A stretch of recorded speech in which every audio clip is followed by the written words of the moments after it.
Me llamo Esperanza Morales, tengo 42 años, y durante 20 años me sacrifiqué para darle a mi hijo Diego todo lo que yo nunca tuve. Trabajé dobles turnos en la maquiladora de Tijuana, me salté comidas para que él pudiera comer bien, y vendí hasta mis propios zapatos para comprarle los tenis que tanto quería. Pero cuando cumplió 18 años, descubrí que había estado vendiendo las joyas de mi madre a mis espaldas durante meses. La traición dolió más que cualquier golpe, porque venía de las manos que yo misma había criado. Todo comenzó un martes por la mañana. Estaba preparando café en mi pequeña cocina cuando decidí buscar los aretes de oro de mi madre para usarlos en la boda de mi comadre Rosa. Había guardado esas joyas en una cajita de madera que mi mamá me había dado antes de morir, junto con su collar de perlas y el anillo que había heredado de mi abuela. Era lo único de valor que tenía, no por el dinero, sino por los recuerdos que guardaban. Cuando abrí la cajita, mi corazón se detuvo. Estaba vacía. Completamente vacía. Mis manos temblaron mientras revisaba cada rincón de mi recámara, volteando cojines, abriendo cada cajón, buscando desesperadamente bajo la cama. Nada. Las joyas habían desaparecido como si nunca hubieran existido. Diego estaba durmiendo en su cuarto. Lo desperté con el corazón latiendo tan fuerte que pensé que se me saldría del pecho. Diego, ¿has visto las joyas de tu abuela?, le pregunté, esperando, rogando que me dijera que las había movido a otro lugar por seguridad. Pero cuando vi sus ojos, supe la verdad antes de que abriera la boca. No sé de qué hablas, mamá, mintió, pero su voz tembló como cuando era niño y había roto algo. Lo conocía demasiado bien. Había criado a ese muchacho sola desde que tenía 3 años, cuando su padre nos abandonó sin explicación ni dinero. Diego, no me mientas. ¿Dónde están las joyas de mi madre? Mi voz se quebró. Durante 20 años había trabajado como una mula para darle todo, y ahora él me robaba los únicos recuerdos que tenía de mi mamá. Finalmente, después de insistir durante 1 hora, confesó. Había estado vendiendo mis joyas una por una durante los últimos 4 meses. Los aretes primero, después el collar, finalmente el anillo. Todo para pagar sus deudas de juegos online y drogas que yo ni siquiera sabía que consumía. ¿Drogas? ¿Juegos? ¿Con el dinero de las joyas de tu abuela? No podía creerlo. Este muchacho por el que había sacrificado mi juventud, mi salud, mis propios sueños, me había traicionado de la manera más cruel. Tú me debes eso, mamá, me gritó con una frialdad que me heló la sangre. Siempre trabajando, nunca en casa, siempre cansada. Yo me crié prácticamente solo mientras tú andabas en esa maldita maquiladora. Esas palabras se clavaron en mi pecho como puñales. Sí, había trabajado mucho, pero todo había sido por él. Para que tuviera ropa limpia, comida en la mesa, una casa donde vivir. Para que pudiera estudiar y no terminara como yo, sin educación y con las manos destrozadas por años de trabajo manual. Si me hubieran dicho que dejar a tu hijo en la calle por una noche es traición, déjame contarte lo que significa la verdadera traición. Deja tu comentario con la palabra respeto si crees que hice lo correcto, y no olvides suscribirte para saber cómo terminó esta historia. Esa misma noche tomé la decisión más difícil de mi vida. Cambié las cerraduras de la casa. Cuando Diego regresó a las 2 de la madrugada, borracho y drogado como había estado haciendo durante meses sin que yo lo supiera, se encontró con que sus llaves ya no funcionaban. Ábrele la puerta a tu hijo, gritó desde afuera, golpeando como un loco. Los vecinos empezaron a salir de sus casas, pero yo me mantuve firme detrás de esa puerta, llorando en silencio mientras él vociferaba insultos que jamás pensé escuchar de su boca. Ya no eres mi hijo, le grité a través de la ventana. Mi hijo jamás le habría robado a su madre. Mi hijo habría respetado la memoria de su abuela. Cuando seas ese hijo otra vez, podrás regresar a casa. Diego se fue esa noche diciéndome que era la peor madre del mundo, que me odiaba, que nunca me perdonaría. Sus palabras me dolían, pero sabía que si cedía en ese momento, lo perdería para siempre en las drogas y los vicios. Los primeros días fueron los más duros de mi vida. Me levantaba esperando oír sus pasos en la cocina, preparaba café para 2 por costumbre, cocinaba de más pensando que llegaría hambriento como siempre. Pero la casa se sentía vacía, llena de fantasmas de recuerdos que ahora me parecían mentira. Doña Carmen, mi vecina, me contó que Diego había estado durmiendo en el parque cerca de la iglesia San José.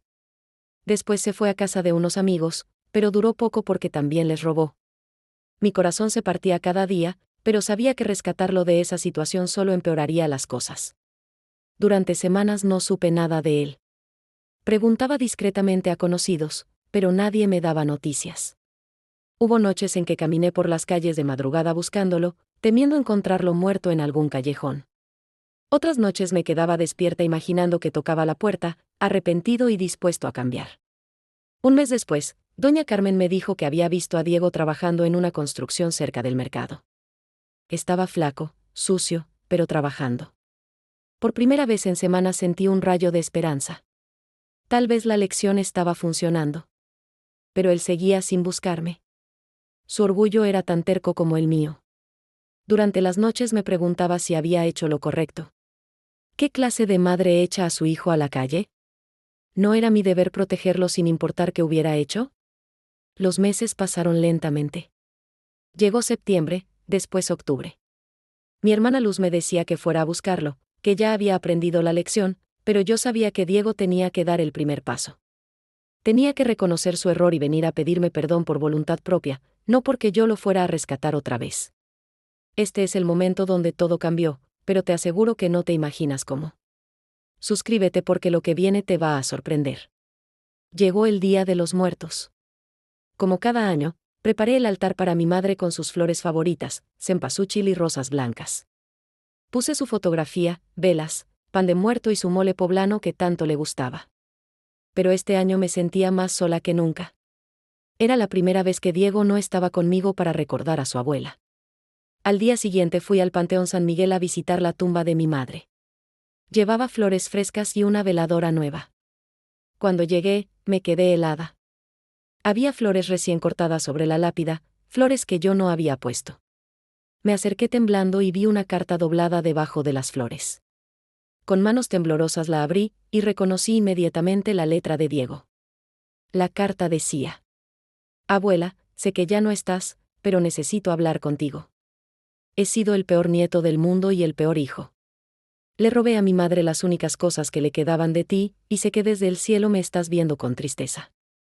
Mi mamá siempre me contaba cómo trabajaste en el campo desde los 12 años para sacar adelante a tus hijos, cómo nunca te quejaste de la pobreza, cómo siempre dijiste que la familia era lo más importante.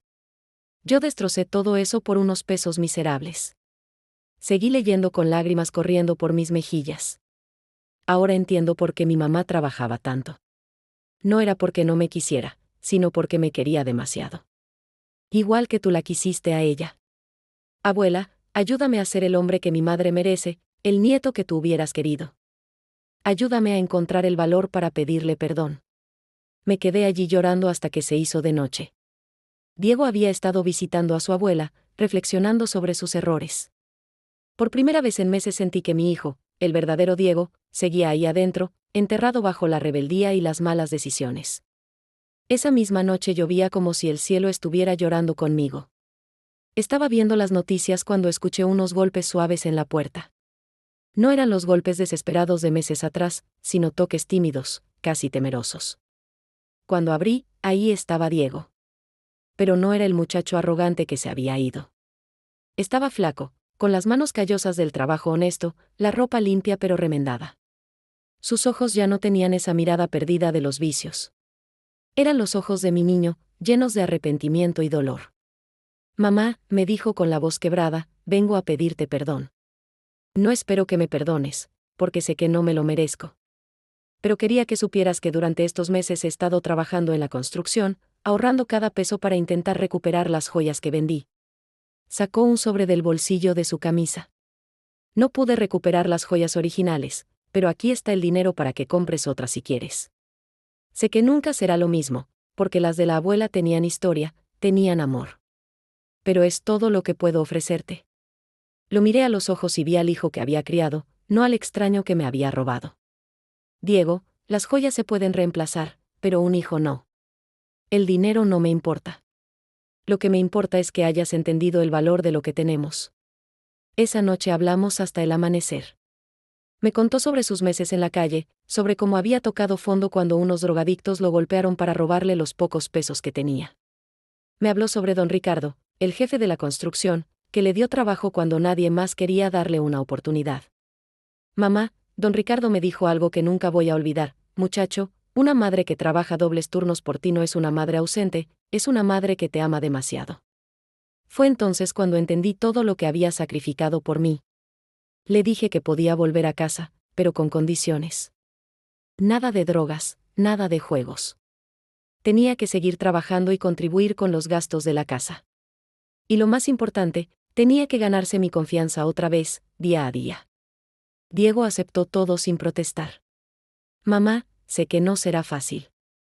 Sé que tardará mucho tiempo en que vuelvas a confiar en mí. Pero te prometo por la memoria de la abuela que voy a ser el hijo que mereces. Han pasado 6 meses desde esa noche. Diego sigue trabajando en la construcción y estudia por las noches para sacar su preparatoria. Contribuye con la mitad de su sueldo para los gastos de la casa, y con la otra mitad está ahorrando para su futuro. Ya no llega borracho, ya no miente, ya no toma lo que no es suyo. Hace 2 semanas me sorprendió con algo que me hizo llorar de alegría. Había mandado hacer una réplica exacta del anillo de mi madre. No era el original, pero el gesto me demostró que había entendido el verdadero valor de lo que habíamos perdido. No es el anillo de la abuela, me dijo mientras me lo ponía en el dedo, pero cada vez que lo veas, quiero que recuerdes que tu hijo aprendió lo que significa respetar a su madre. Ahora, cuando me despierto por las mañanas, escucho sus pasos en la cocina preparando café para los dos. Ha vuelto a ser el muchacho cariñoso que yo crié, pero con la madurez que solo da haber tocado fondo y decidir levantarse. A veces las madres tenemos que ser duras para ser amorosas. Tuve que cerrar la puerta a mi hijo para que aprendiera a valorar lo que tenía dentro. Fue la decisión más difícil de mi vida, pero también la más necesaria. Diego me demostró que el respeto no se mendiga, se gana. Y que un hijo verdadero siempre encuentra el camino de regreso a casa, no importa qué tan perdido haya estado. ¿Qué opinas de mi decisión? ¿Fue demasiado dura o hice lo correcto? Déjame tu comentario contándome qué habrías hecho en mi lugar. Y si esta historia te tocó el corazón, suscríbete al canal porque aquí siempre compartimos historias reales de madres que luchan por sus hijos.